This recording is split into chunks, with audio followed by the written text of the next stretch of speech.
The grand marble hull of the Naval Academy shimmered under the glow of golden chandeliers. Brass plaques lined the walls, bearing the names of fallen heroes and legends of the sea. The air was thick with laughter, conversation, and the faint hum of old stories being retold by men in immaculate uniforms decorated with stars, bars, and ribbons.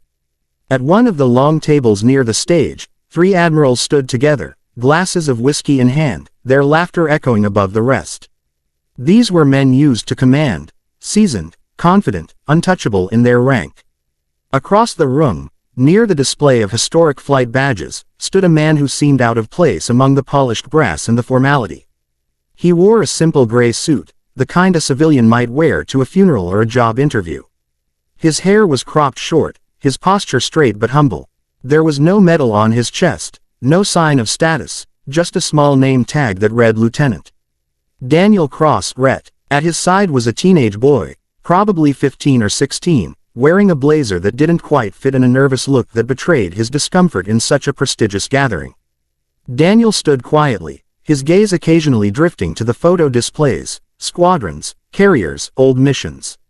His son followed his eyes, whispering questions. "Did you know them, Dad?" he asked once, nodding toward a black and white photo of a flight crew standing before a jet. Daniel smiled faintly. "Some of them," he replied. "Good men, braver than they knew." At the other end of the hall, Admiral Peterson, tall, broad-shouldered, with a silver mane and the booming voice of someone who'd spent decades shouting over engines and storms, spotted Daniel. "Well, I'll be damned," he said, elbowing the man beside him. "Isn't that the Cross kid from the Phantom Division? Didn't know he was still around." Admiral Reese, shorter but sharp-eyed, followed his gaze. "Yeah, I think so. Retired early, didn't he? Guess he never made it to full command. Must have burned out." Their laughter was casual, the kind of harmless banter that came easy among men who didn't expect to be challenged. Then Peterson raised his voice, enough for nearby heads to turn. "Hey, Lieutenant Cross," he called, waving his glass. "Come join us. Haven't seen you in years." Daniel hesitated but approached, his son trailing behind him like a shadow. "Evening, Admirals," he said politely, his voice calm and low. "Evening, son," Peterson said, grinning. "You're looking good. Civilian life treating you well." Daniel nodded once. "Can't complain." Reese smirked. "You brought your boy, huh? Nice. Family man now. Guess we all slow down eventually." Daniel's son smiled awkwardly, unsure if it was a compliment. The third admiral, a younger man named Harlow, chuckled and leaned toward Daniel. "Tell me, Lieutenant," he said with mock curiosity, "what was your call sign back in the day?"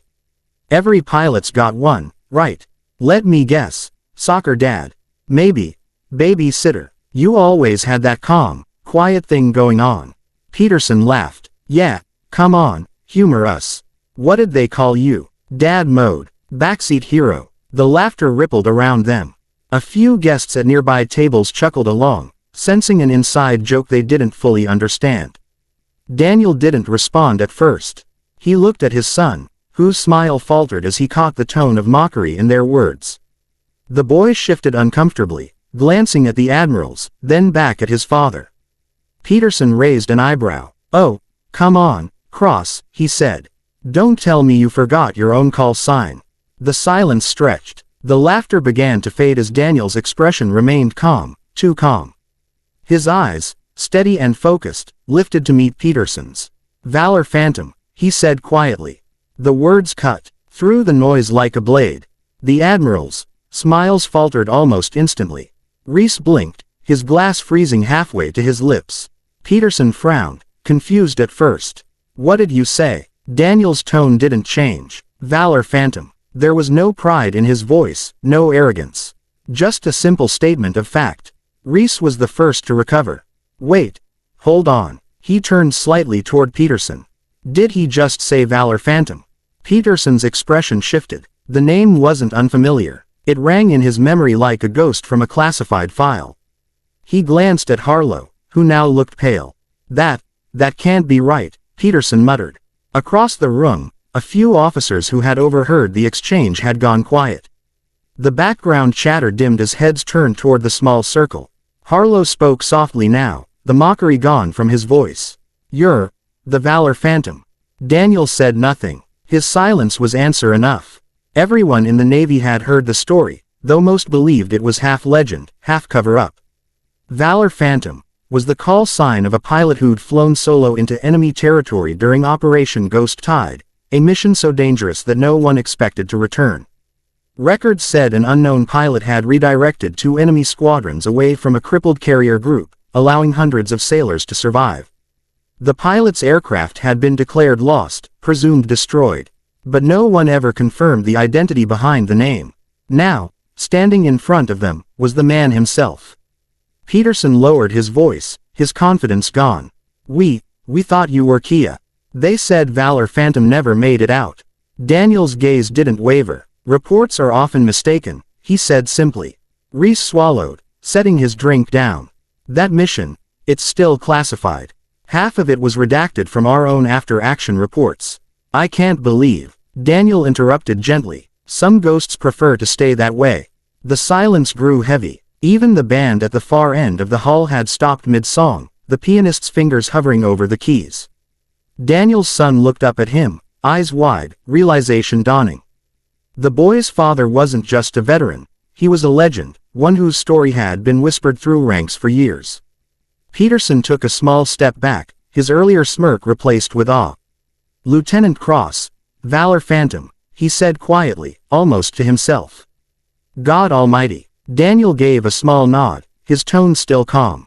"Admiral." He turned slightly toward his son. "Come on, kid," he said softly. "Let's get some air." The admirals didn't move as Daniel and his boy walked away. Their earlier laughter was gone, replaced by stunned silence and the echo of a name that had once belonged to a ghost, a name that had just come back to life in the middle of their celebration.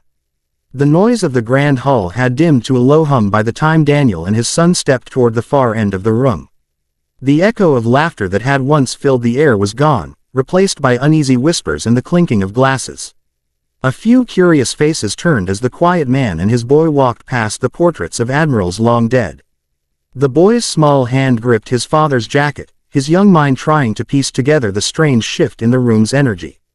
Daniel stopped near a large window overlooking the academy's courtyard, where the flag fluttered under the soft evening breeze. For a moment, he simply stood there, staring out at the horizon, the weight of old memories flickering behind his calm eyes. His son broke the silence first. "Dad," he said hesitantly, "why did everyone look at you like that?" "What's Valor Phantom?" Daniel didn't answer right away. He rested his palms on the windowsill, watching the flag ripple.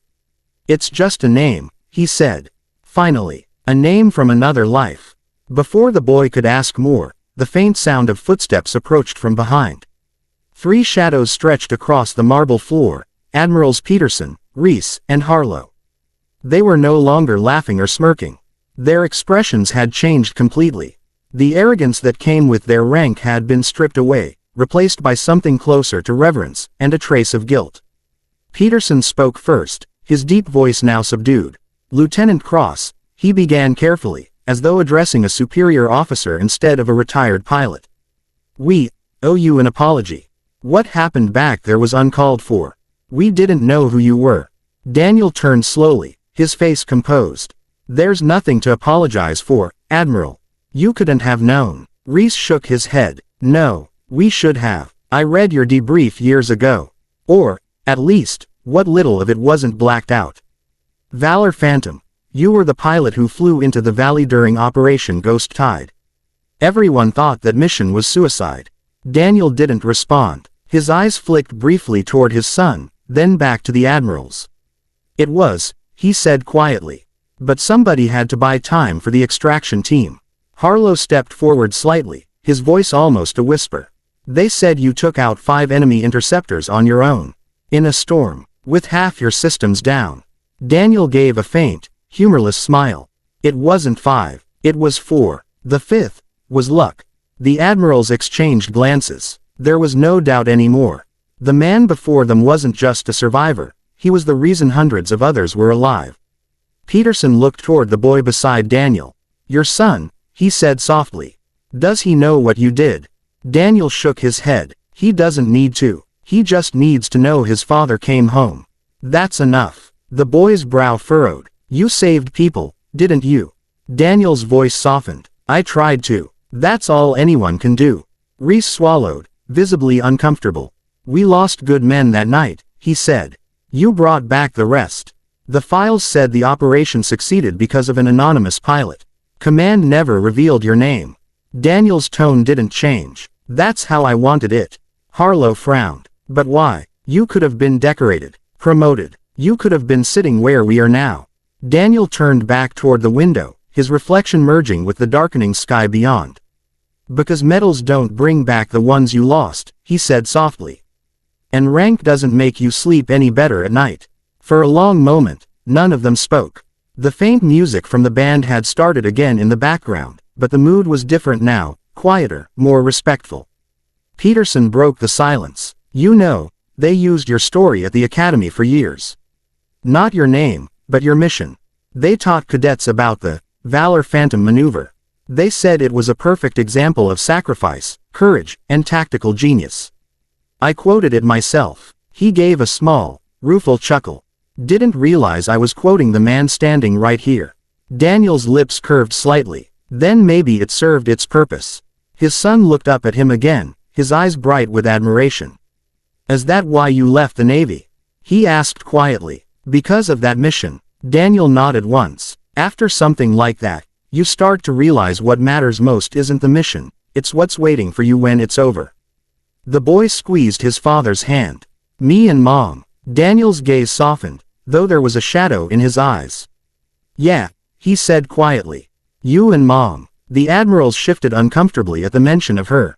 They had all read the line in his file, spouse deceased, one child surviving. It explained the calm sadness in his demeanor, the reason he carried himself like a man who'd already fought every battle worth fighting. Reese cleared his throat, stepping forward. Lieutenant. I mean, Daniel, he said. You deserve more recognition than anyone in this room tonight. If command knew you were here, they'd have you on that stage in an instant. Daniel shook his head. Let them celebrate the ones still serving. I've had my moment. I don't need another. Peterson straightened his uniform and gave a firm nod. Then at least let us do one thing right. He raised his hand sharply in salute. The other two admirals followed, their movements crisp and solemn. The surrounding officers, noticing the gesture, stood at attention as well. The entire side of the hall fell silent once more. Daniel hesitated, then returned the salute, slowly, respectfully. His son looked around in awe as rows of decorated men honored his father without a word. Peterson's voice broke the silence, steady and deep.